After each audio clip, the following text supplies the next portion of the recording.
Hello, hi everyone, welcome to my page. Let's grow together with knowledge. Last వీడియోలో మనం gel wax గురించి నేర్చుకున్నాం. ఇప్పుడు ఈ వీడియోలో యూజెస్ ఎలా చేస్తామో జెల్ వ్యాక్స్ ద్వారా అనేది మనం నేర్చుకుంటాం. Okay, uses of gel wax. First ఇక్కడ చూడండి, జెల్ వ్యాక్స్ అనేది నార్మల్ ఈ సోయా వ్యాక్స్ సీడ్ కన్నా దీని యొక్క మెల్టింగ్ పాయింట్ అనేది చాలా ఎక్కువ. అండ్ దట్టు దీనికి ఏంటి, లిక్విడ్ డైస్ కానీ ఫ్రాగ్రెన్సెస్ అనేది లోడింగ్ అనేది 3 to 5% ఉంటుంది. ఓకేనా.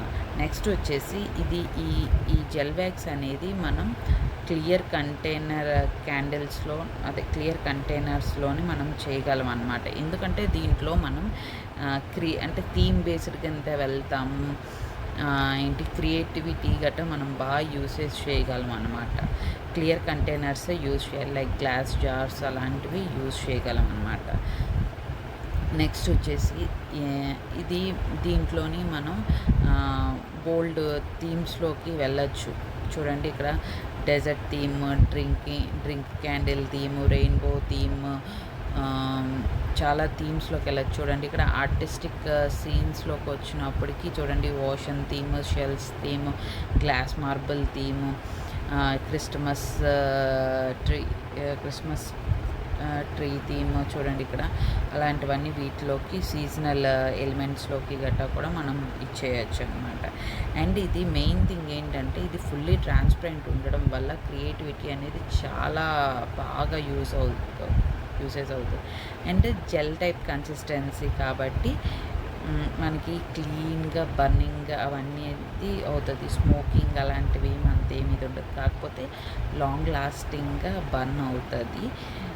నెక్స్ట్ ఇది మెయిన్ అనేది థీమ్ బేస్డ్ కిందే మెయిన్ యూసేజ్ చేస్తాము. ఈ కలరింగ్ డైస్, లిక్విడ్ డైస్ వల్ల మంచి లుక్ అనేది ఎలివేట్ అవుతుంది అన్నమాట. ఓకేనా. అండ్ దీంట్లో మెయిన్ మనం ఫర్దర్ వీడియోస్లో గట్టా మేకింగ్ వీడియోస్ అప్పుడు చేసినప్పుడు మీరు చూడొచ్చు ఎంత బాగా మనం ఎన్ని రకాలుగా చేయొచ్చు అనేది. చాలా బాగా యూసేజ్ అవుతుంది. It is very good for hour creativity and everything. ఓకేనా. మీకు ఏమైనా డౌట్స్ ఉంటే కామెంట్ చేయండి. Please subscribe to my channel, like, share. Thank you so much.